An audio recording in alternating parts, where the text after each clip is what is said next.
This is Defender Radio.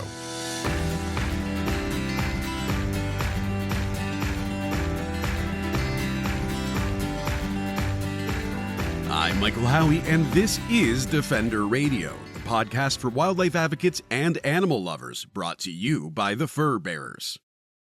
Hundreds of black bears are killed in British Columbia every year. Often, the issue leading to government agents killing bears is attractants, such as unsecure garbage that bears may want to explore or eat. While there is much to be said and debated about this situation, one thing is clear. Communities need solutions. And that's where the Ursa Project comes in. Founded in Nelson, British Columbia in 2022, the Ursa Project was created by concerned citizens who wanted to see the bears of their community protected, not killed simply for looking for food. To date, the nonprofit has made inroads in getting new waste management tools, increasing education, and providing an important voice to represent the needs of bears in local decision-making.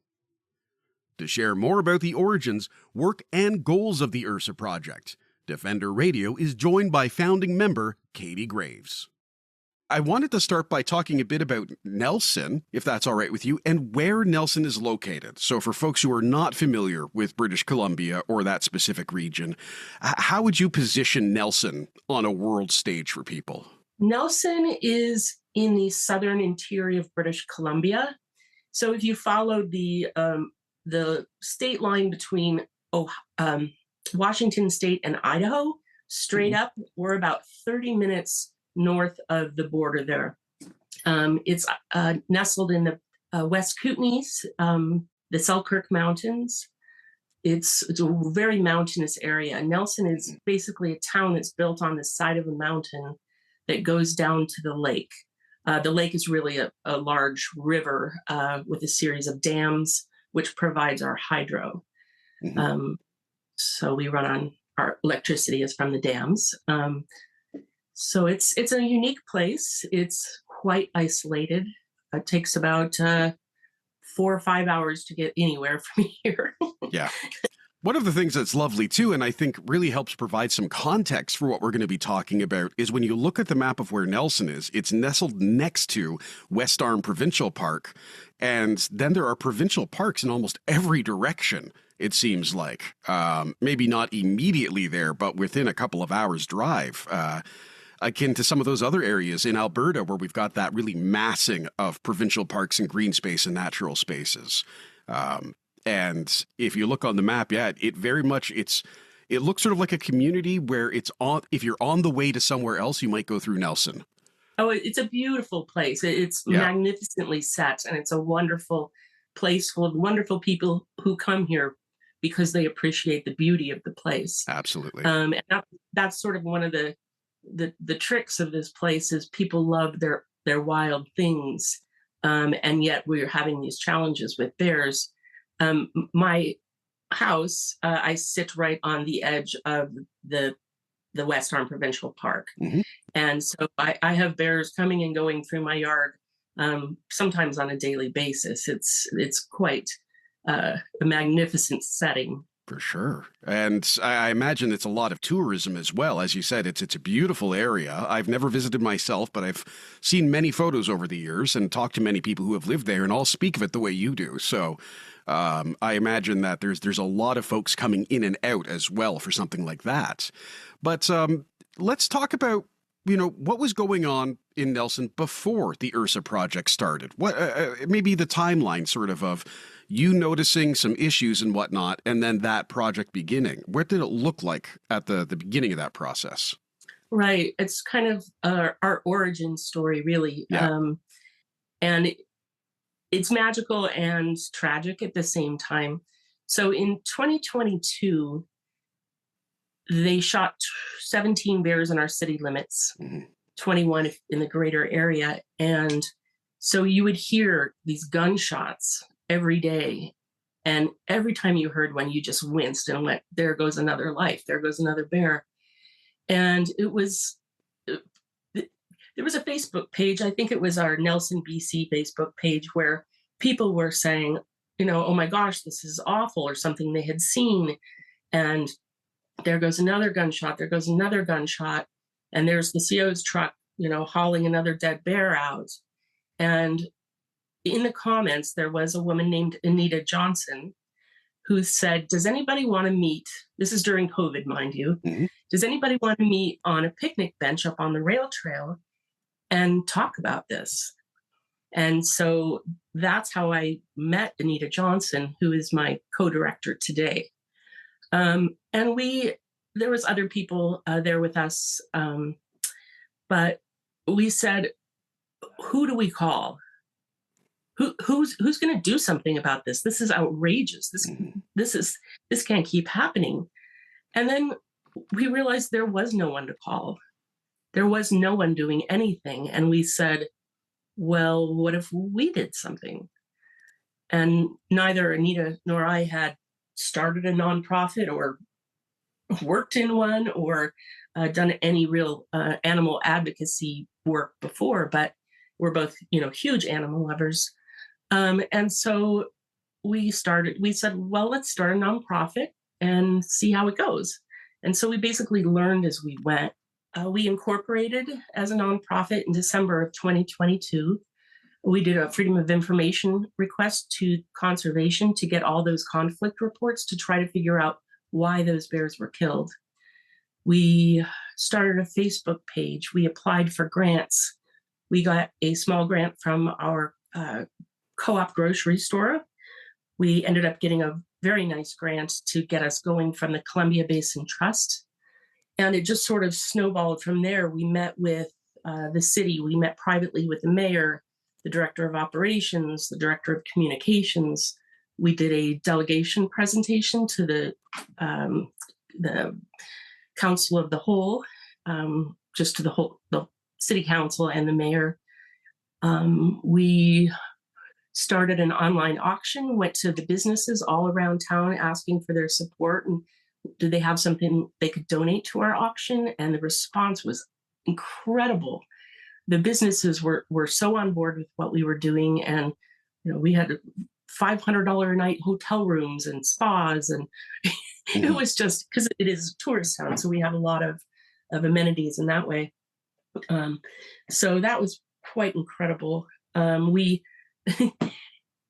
One of the first things we did when we didn't have any money and we needed materials, because we started going door to door in the areas where there were hot spots or high conflict areas with high bear activity, bears getting into garbage, people leaving their garbage out, people not picking their fruit trees. And so we'd go talk to these people door to door, but we didn't even have any money to print any materials because our grants hadn't come in at that point. And we became aware of the fur bearers' very generous opportunity where they will send you their door hangers for free. And so I think we ordered 100 of them. And that was really what started our door-to-door campaigning. And so that was really amazing. And the fur bearers has been really took us under their wing, helped us with our Freedom of Information request and how to get a waiver for the cost of that, because I think they wanted to charge us $1,200 for some paper. Yeah, they sometimes come up with creative numbers as to how much things are going to cost over at the FOI office, I think. But it is possible. It's a very important note for everybody. It is possible to get those dropped if it's in the public interest and for various other reasons. Right. The day that we met on the picnic bench on the rail trail was just after there was a mother bear with 2 young cubs of the year, so tiny little guys. A resident had left their garbage out, I think 3 times that week in their carport, not even in a can. And Mama Bear had gotten into the garbage. And conservation, I think that same fellow called conservation. They came out, shot the mother. This is at 3:30 in the afternoon, 2 blocks from a school. We had conservation officers and police officers running through people's yards with guns. And they shot the mom and they shot one of the tiny cubs. And the other cub got away. and he went way into the top of this tree, and they hauled the mom and the cub away and said they were going to come back the next day for the other cub, and they never could get that cub. That little cub stayed at the top of that tree for 2 nights and just bawling its head off. Yeah. And the neighbors, people were traumatized. I mean, it makes a community not feel safe. They worry about public safety.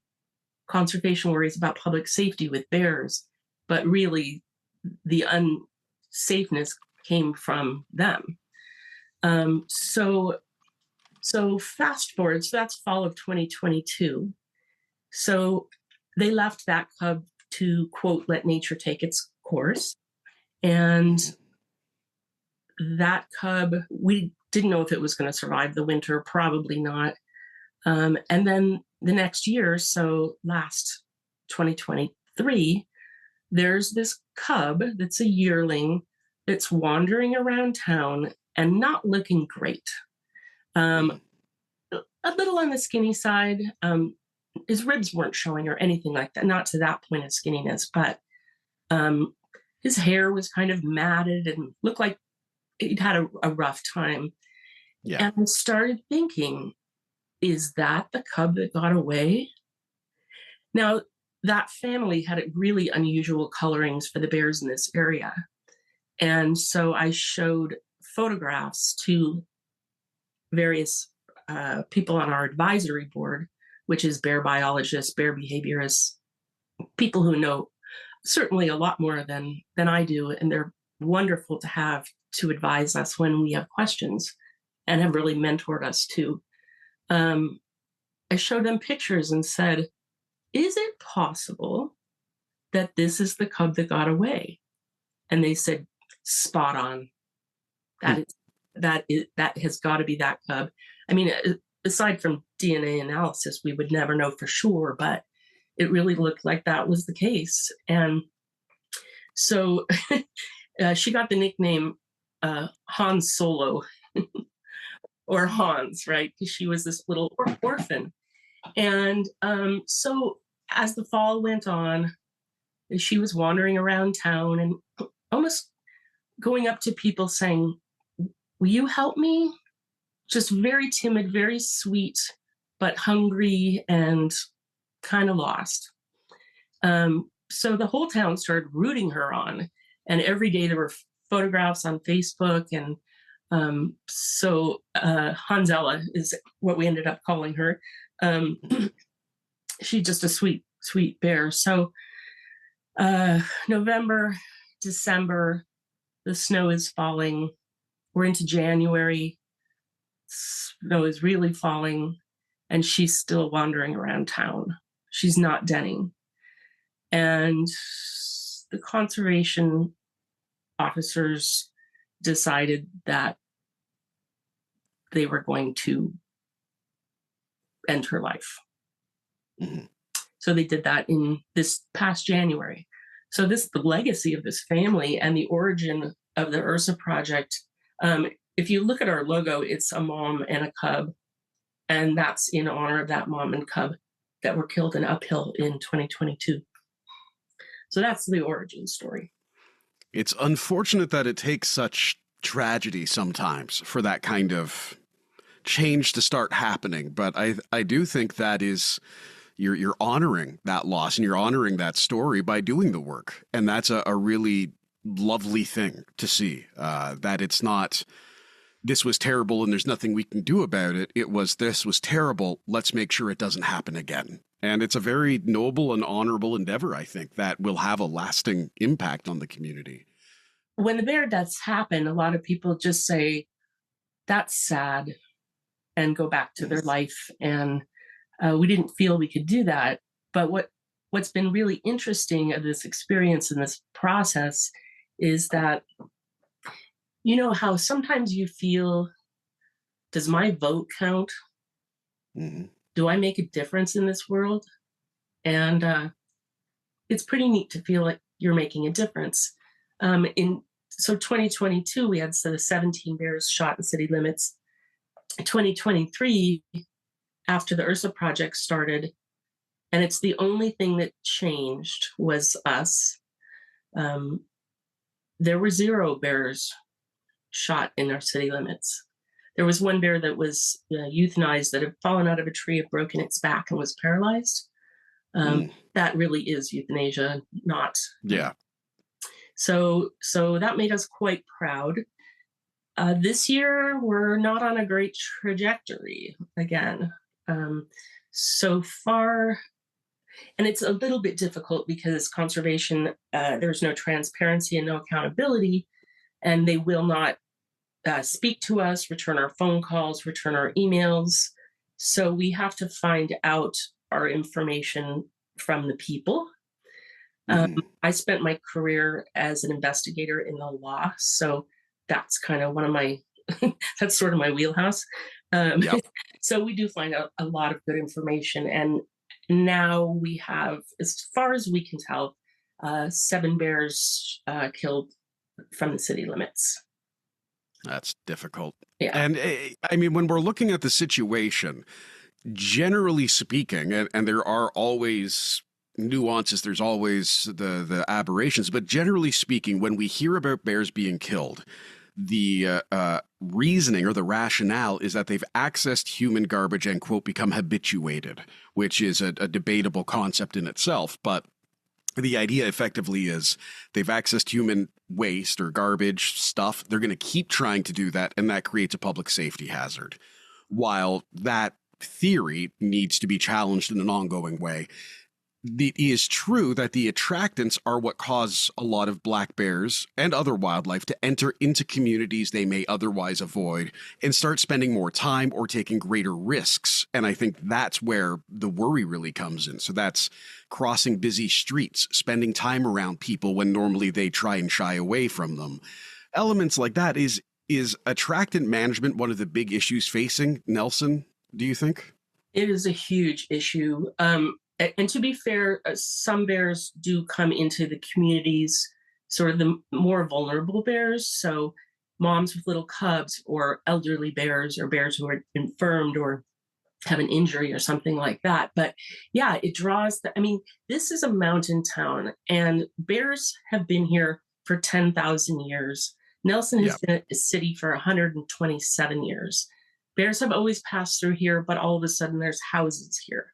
So they will naturally pass through. But what happens is they come and they stay because they're getting rewards from attractants. So we've tried a lot of things. One of the initiatives, we partnered with the city to get bear-resistant garbage cans to people.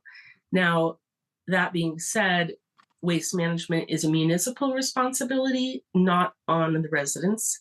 But we felt something had to happen, and there was a number of people who kept asking for them, despite their costs. They're very expensive. But we were able to get a municipal and bulk discount through the city.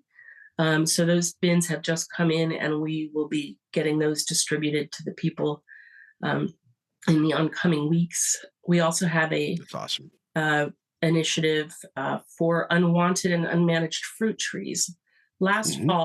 Last fall, the amount of fruit trees in this town is unbelievable. Yeah. And people are huge gardeners, and people are, do canning, and it's very much it's a great community in that way. But there's a lot of fruit trees that aren't managed, and those are the ones that became the real problems. So we got a grant from Yellowstone to Yukon.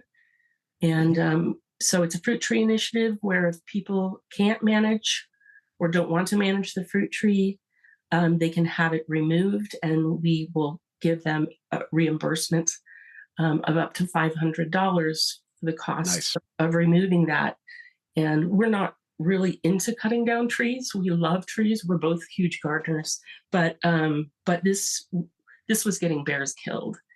And so, but we also worked last year, and things have changed a little bit we have a group called Harvest Rescue, where they would come pick the fruit from the trees, get the good fruit to the food bank and the bad fruit to a group called Farm the Kootenays, where it goes to the like pig farmers and all the surrounding farms outside of town.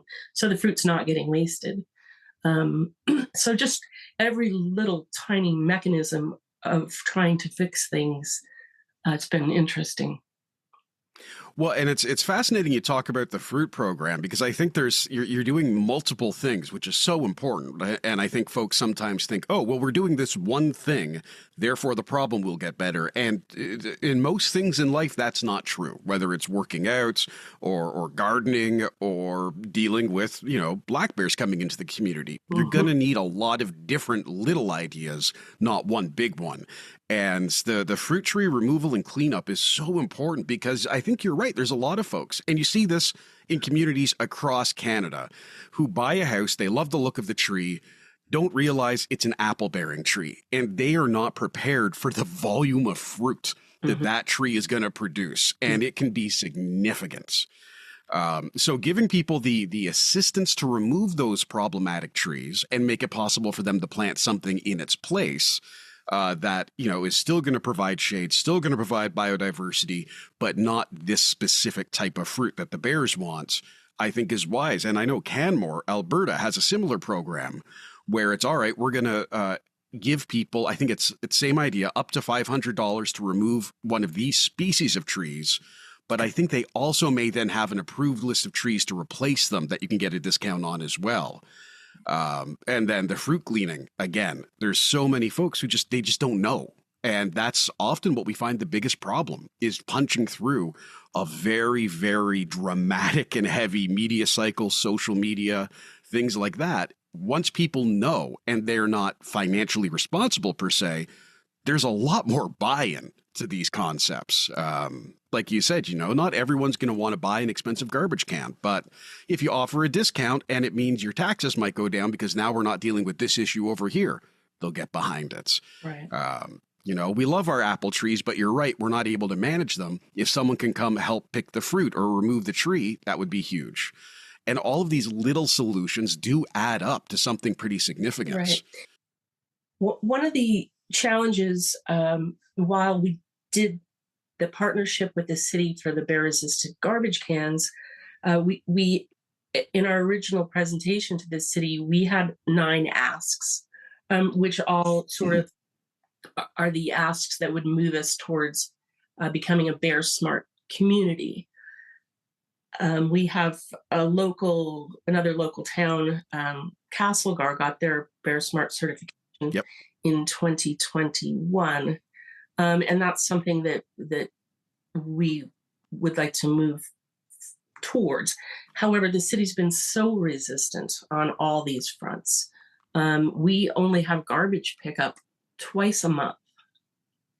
And in the summertime, when it's hot and the garbage gets stinky, a lot of people have very challenging living situations, like a basement suite that they live in. Where do you store your garbage? Because you're supposed to store it inside, and now your house is stinky. One of the solutions to that is freeze your stinky stuff until the day of garbage, but not everybody has an extra freezer or extra freezer space to fill it with garbage. So the garbage situation is very, very challenging. And the city does not want to budge on many things like increasing garbage pickup, providing bear-resistant cans to every resident. But one of the things that is happening with our municipality is, like you said, it's a huge tourist town. So our main street, Baker Street, historic, beautiful buildings. It's an absolutely gorgeous street. Now, there's about 2 garbage cans that are city garbage cans per block. These are concrete garbage cans with a metal can, inside. Yeah. They're open topped. They are not bear resistant. If you go to any other town in the Kootenays, you will see the legit proper, the angled metal bear resistant cans for their city cans. And ours ours are not. And we have brought that to the city's attention again and again and again. The conservation officers themselves have brought that to the city's attention. We had a bear-resistant bin installed in a little park that's not really a city park. It's kind of in a gray area. And the city refused to remove the open-topped can that is 6 feet away from the new bear-resistant bin. So it's maddening, really. And one of the things that we did, we found out that British Columbia's Minister of Environment, George Hayden, was going to be in town for a little meet and greet in support of our MLAs rerunning for election. And so we sort of ambushed him. It was a little potluck down at the park by the lake, and we tapped him on the shoulder and said, "We really need to talk to you." Pulled him off to the side in the trees and explained to him what was going on with these city garbage cans and how the city is refusing to do anything, and that they are, in fact, in violation of their own bylaws. They're in violation of the Wildlife Act.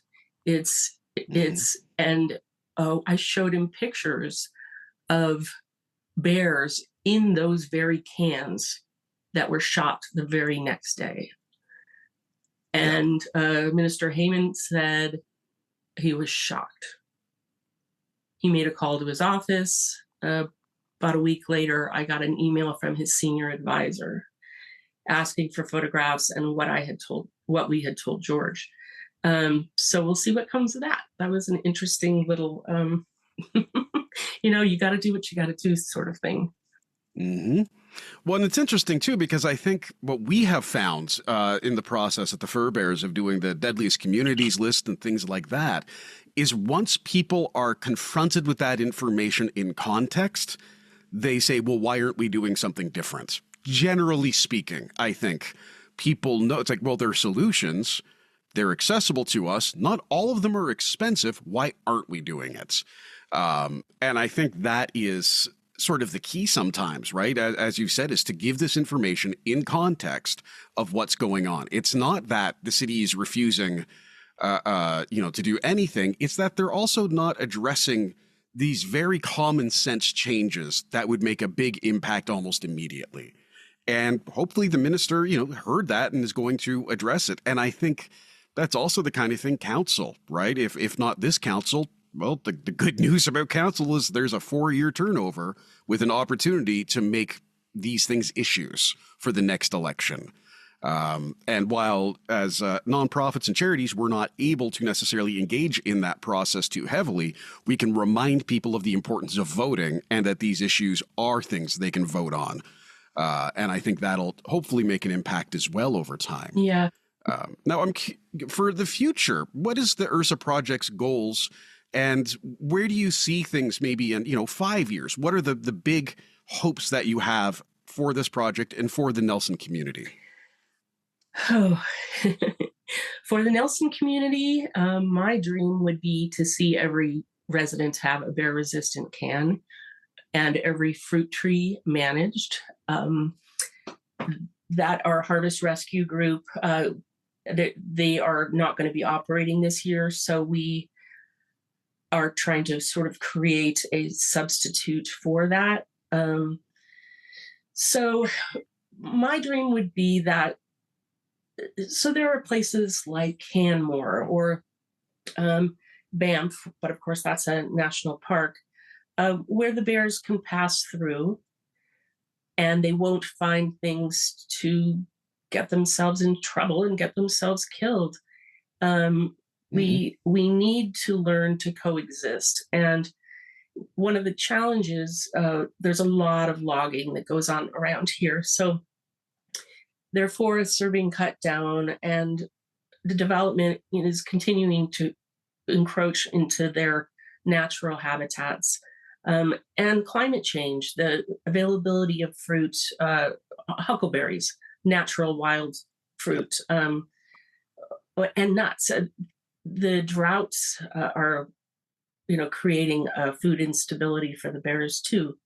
So in terms of the community, that's what I would like to see, that we could coexist in an educated and responsible way. The other sort of flip side of that, and this is also something that's being worked on, is there needs to be a huge change in conservation's policies. They have no accountability, they have no transparency, and in fact are getting less and less transparent by the day. So we are also working with some other bear defenders in other municipalities of British Columbia to bring a resolution. So various councils in various places have passed this resolution to bring it to the floor in September of the Union of British Columbia Municipalities convention meeting thing, wherein it could be passed as a provincial resolution that we need some major changes in conservation. They have full police powers, they have badges, they have guns. There's no oversight board, oversight committee. There needs to be one. Body cameras have gotten awfully cheap these days. That would be another way. We need to build back the trust that is so broken between our citizens and conservation. And people laugh about the word conservation because that doesn't seem to be at all what they're doing. And so we need to build back that trust so we can be a functioning community and work together for everyone's benefit, for the safety of the bears, for the safety of the people, for feeling that you live in a community that's safe. Absolutely. And there's a lot of discussion about that, I think, underway. I'm curious if you were to give advice to other communities, so communities where they're seeing these issues, but they don't have a working group like yours or a nonprofit like yours, and there aren't necessarily people pushing forward at this point, what advice would you want to pass on to those individuals in terms of how they can help, how they can start to make a difference? Because I think sometimes it's such a large issue. While there are some very tangible solutions and ideas, it can be overwhelming to sit, and especially in that the trauma that we've talked about of seeing a community bear being killed, of knowing an animal who was killed unnecessarily, there can be that degree of hopelessness or overwhelm.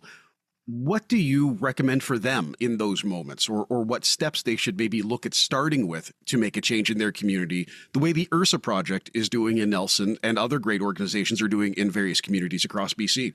Right. You don't have to be a nonprofit or a working group. I think that my basic motto, and I know this is used in other milieus, but if you see something, say something. If you see a garbage can that's ripped open that a bear's gotten into, for instance, I had across the street from us is a duplex, and it's a revolving door of young Albertans coming and going, moving in, moving out 6 months a year. And so every time a new residents move in, they leave their garbage out. The bear takes it and drags it into my front yard and makes a mess of it. I clean it up. Actually, my husband cleans it up. put it in a bag, and I carry it over to the neighbors across the street. And I say, we need to talk about bears, because they didn't know. They had no idea. Yeah. At one point, they thought, oh, the bears were already hibernating, or they didn't really realize that bears would come into town. So a lot of it is just education, caring about your neighbors, caring about your community. And it's really, it could take 5 minutes for you to have a conversation with somebody. In some cases, that means calling bylaw.